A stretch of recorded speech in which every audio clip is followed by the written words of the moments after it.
Hello students. आज फिर मैं आपके सामने एक नए टॉपिक के साथ आया हूँ, जो कि आपका कंपैरेटिव वर्ल्ड कॉन्स्टिट्यूशन का है। अमेरिका का जुडिशियल रिव्यू,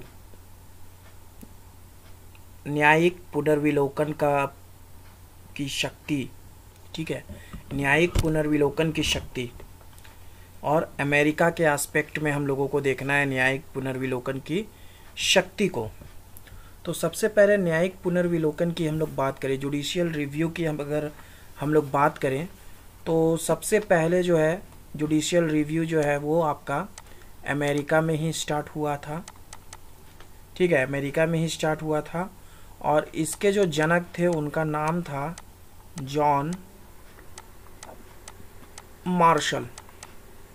जॉन मार्शल जो थे वो आपका न्यायिक पुनर्विलोकन का शुरुआत किए थे। और ये जो था आपका मार्बरी वर्सेस मेडिसन केस में जो है 1803 में सबसे पहले इसको स्टार्ट किया गया था। किस केस में? मार्बरी वर्सेस मेडिसन, याद रखिएगा। और जॉन मार्शल जो थे वो क्या कहते हैं, जुडिशियल रिव्यू के संस्थापक थे। उस समय जस्टिस जॉन मार्शल थे, अमेरिकन न्यायालय के जस्टिस जॉन मार्शल थे। इन्होंने ही सबसे पहले जुडिशियल रिव्यू का कंसेप्ट जो है, जुडिशियल रिव्यू डॉक्ट्रिन जो है, उसको शुरुआत किया। और ये किस केस में शुरुआत हुआ? मार्बरी वर्सेस मेडिसन, जो कि 1803 में जो ये केस हुआ। ठीक है, इसमें जो है सो 1803 से आपका जुडिशियल रिव्यू जो है वो दुनिया में है। अगर हम लोग जुडिशियल रिव्यू के एस्पेक्ट में कंपैरेटिवली अगर भारत की बात करेंगे, यानी इंडिया की बात करेंगे, तो इंडिया में जो है सो 1975 में आपका इंदिरा गांधी वर्सेस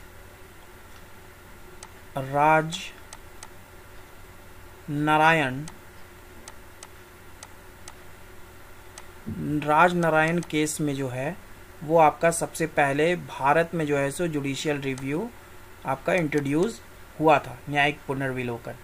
ठीक है, अगर हम लोग न्यायिक पुनर्विलोकन की बात करें तो न्यायिक पुनर्विलोकन को हम लोग मोटा मोटी इस तरीके से समझ सकते हैं कि न्यायिक पुनर्विलोकन की जो शक्ति है उसके आधार पर जो है सो न्यायालय को यह पावर मिलता है कि वो जो है कार्यपालिका और कभी कभी विधायिका, यानी कि एग्जीक्यूटिव और लेजिस्लेटिव जो काम कर रही है उसका फिर से परीक्षण कर सके, पुनर्विलोकन कर सके। अगर वो काम सही होगा तो न्यायालय उसको सही बोल देगा और अगर गलत होगा तो उसको ख़त्म कर देगा न्यायालय। ठीक है, तो एग्जीक्यूटिव और लेजिस्लेटिव के जो कार्य होते हैं उनका फिर से पुनर्विलोकन करना, मतलब फिर से देखना न्यायालय के द्वारा, उस पर रिव्यू करना कि क्या ये सही है, क्या ये गलत है जनता के लिए। ठीक है, ये चीज़ को हम लोग न्यायिक पुनर्विलोकन की शक्ति कहते हैं कि वो किसी भी लेजिस्लेटिव और एग्जीक्यूटिव वर्क को वो रिव्यू कर सकता है न्यायालय, और रिव्यू करके बता सकता है कि उसको रद्द कर सकता है, सस्पेंड कर सकता है या डिसमिस कर सकता है। ठीक है, आई होप समझ में आया हो। चलिए अब हम लोग नोट्स की तरफ बढ़ते हैं। अभी तक अगर मेरे चैनल को नहीं सब्सक्राइब किया, सब्सक्राइब कीजिए, लाइक कीजिए वीडियो को, कमेंट जरूर करना कि आप किस कॉलेज से इस वीडियो को देख रहे हो, और शेयर जरूर करना अपने दोस्तों के साथ। ठीक है, सपोर्ट करो इस चैनल को, सबके लिए मैं बेनिफिट लाऊंगा। और जो नोट्स मैं दे रहा हूँ वो बहुत आसान लैंग्वेज में है, 2-3 बार एग्ज़ाम में सुन लेना, मेन पॉइंट्स लिख लेना, आराम से एग्जामिनेशंस लिखा जाएंगे। ठीक है, इंट्रोडक्शन, भूमिका की बात करें तो अमेरिका भी भारत की तरह परातंत्र था। उसे 1776 ईस्वी में स्वतंत्रता प्राप्त हुआ। उसके बाद एक लिखित संविधान के आधार पर वहाँ की शासन व्यवस्था की स्थापना की गई। अमेरिकी संविधान में संघात्मक व्यवस्था को अपनाया गया। वहाँ की सरकार की स्थापना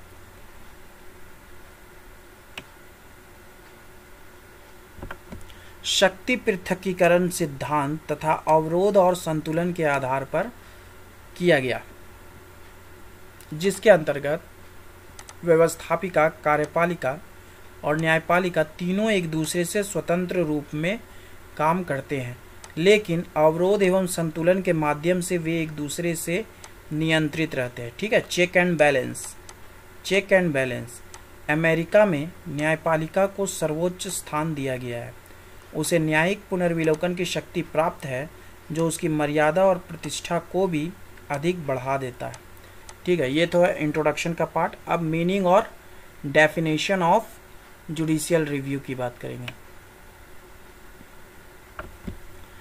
अमेरिका में संविधान सर्वोच्च है, जिसका संरक्षक और अभिभावक उच्चतम न्यायालय है।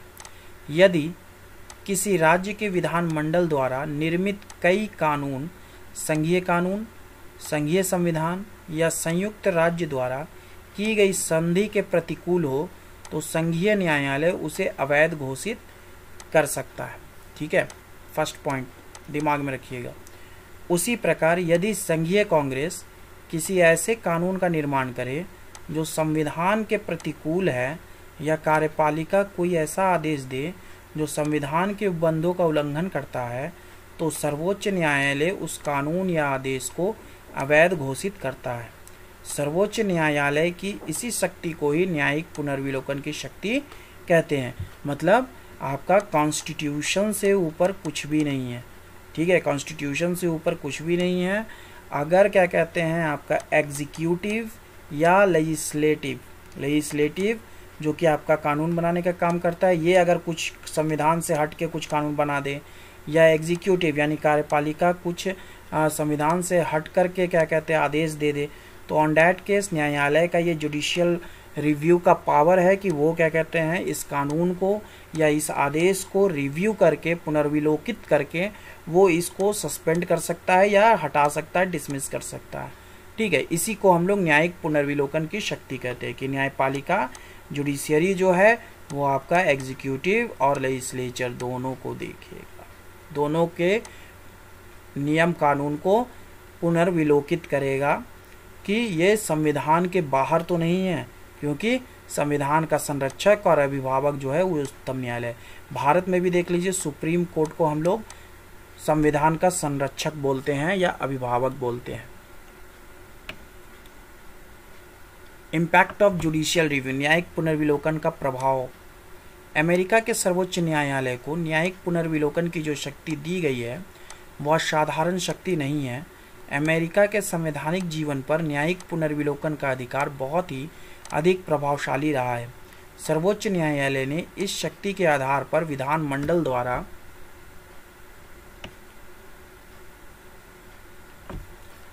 निर्मित बहुत सारे कानूनों और संघीय कांग्रेस द्वारा निर्मित बहुत से कानूनों को अवैध घोषित किया है।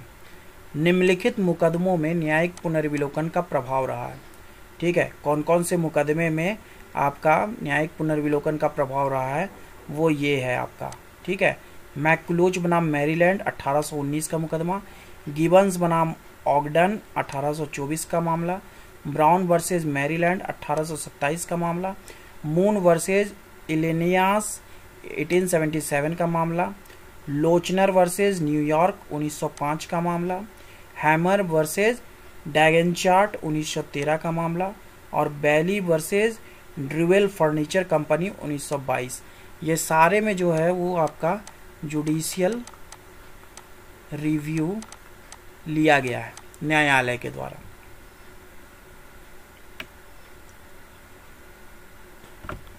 उन्नीस ईस्वी के बाद सर्वोच्च न्यायालय के रूप में महान परिवर्तन हुआ। ठीक है, रूप में महान परिवर्तन हुआ और उसने उदार दृष्टिकोण अपनाया। सर्वोच्च न्यायालय को इसलिए संविधान का निर्माता कहा गया है।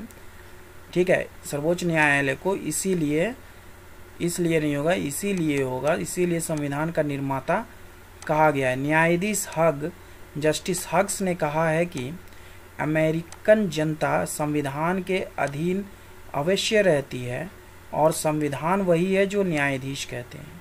ठीक है, मतलब we are under a constitution but the constitution is what the justice said. मतलब जो न्यायाधीश बोल दिया वही आपका संविधान है।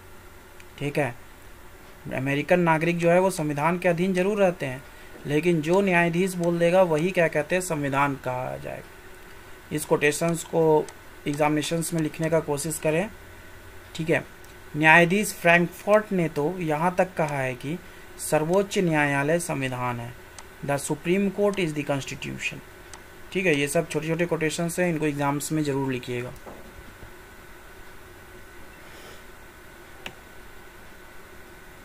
नेक्स्ट हम लोग criticism of the judicial review देखेंगे, न्यायिक पुनर्विलोकन की आलोचना।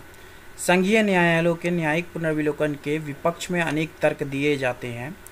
पहला है अनिर्वाचित सर्वोच्च व्यवस्थापिका। आलोचकों का कहना है कि सर्वोच्च न्यायालय ने न्यायिक पुनर्विलोकन की शक्ति के आधार पर अपना अधिकार क्षेत्र इतना बढ़ा लिया है कि वह एक प्रकार से अनियंत्रित तथा अनिर्वाचित सर्वोच्च व्यवस्थापिका का स्थान ले लिया है, ठीक है। मतलब कि वो क्या कहते हैं, पूरा का पूरा लेजिस्लेटिव पावर को ही कंट्रोल करने की कोशिश करता है। दूसरा है राजनीतिक निर्णय। न्यायाधीश न्यायिक पुनर्विलोकन शक्ति के आधार पर जब निर्णय देने बैठते हैं तो चाहे उन निर्णयों की भाषा न्यायिक क्यों ना प्रतीत हो, किंतु उनके निर्णय राजनीतिक निर्णय ही होते हैं, ठीक है। आई होप समझ में आ रहा हो।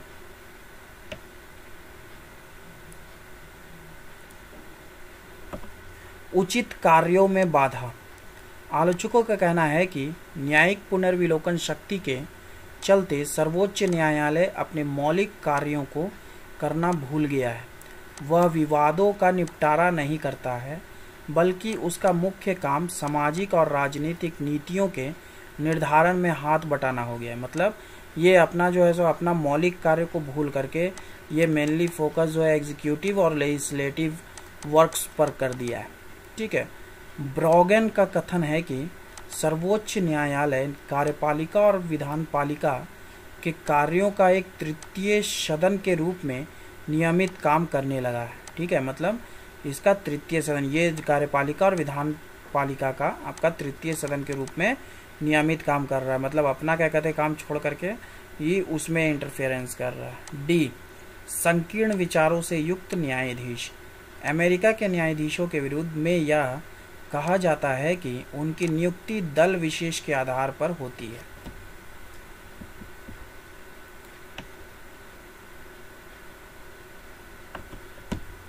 अतः उनके निर्णय विशेष राजनीतिक और सामाजिक विचारधाराओं से प्रभावित होता है। जैसा कि कहा गया है कि judicial opinions are like changeable silks which vary their colour as they help up in political sunshine, ठीक है। नेक्स्ट है आपका राज्य के विरुद्ध में।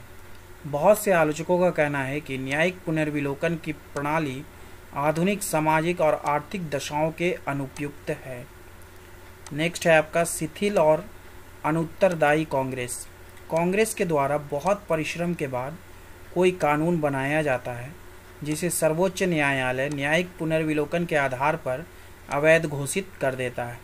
इससे कांग्रेस में शिथिलता आती है और उसके सदस्यगण अपने उत्तरदायित्व के प्रति सजग नहीं रहते हैं, ठीक है।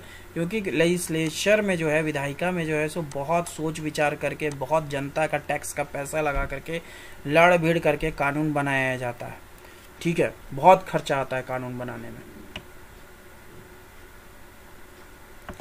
सामाजिक प्रगति में बाधा।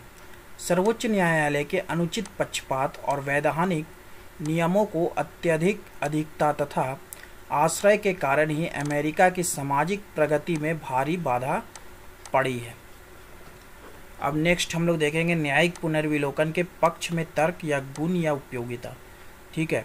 संघीय न्यायिक पुनर्विलोकन की आलोचना की गई है, फिर भी निम्नलिखित तर्कों के आधार पर उसका जोरदार समर्थन भी किया गया है।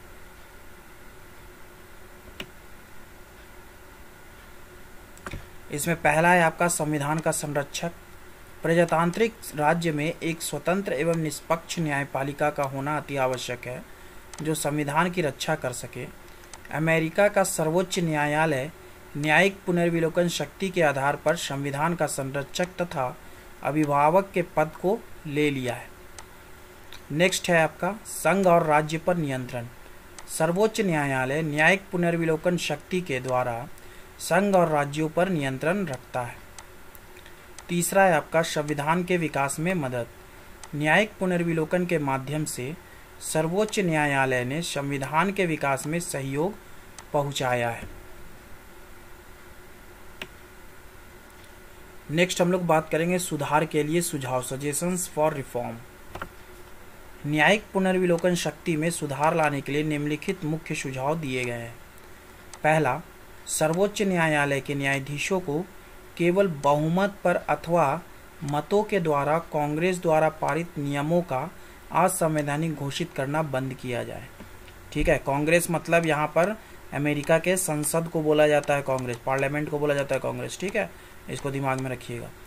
दूसरा, न्यायिक पुनर्विलोकन के संबंध में यह आवश्यक नियम बना दिया जाए कि सर्वोच्च न्यायालय के 9 में से 7 न्यायाधीशों की राय पर ही न्यायिक पुनर्विलोकन लागू किया जाए।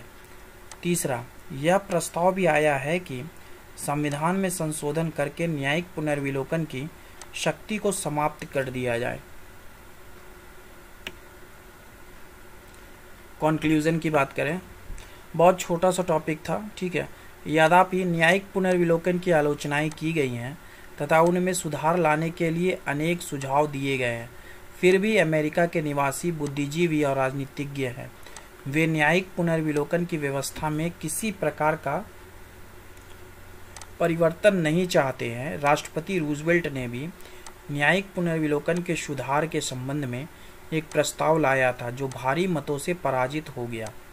यह इस बात का साक्षी है कि वहां के लोग न्यायिक पुनर्विलोकन की व्यवस्था को चाहते हैं।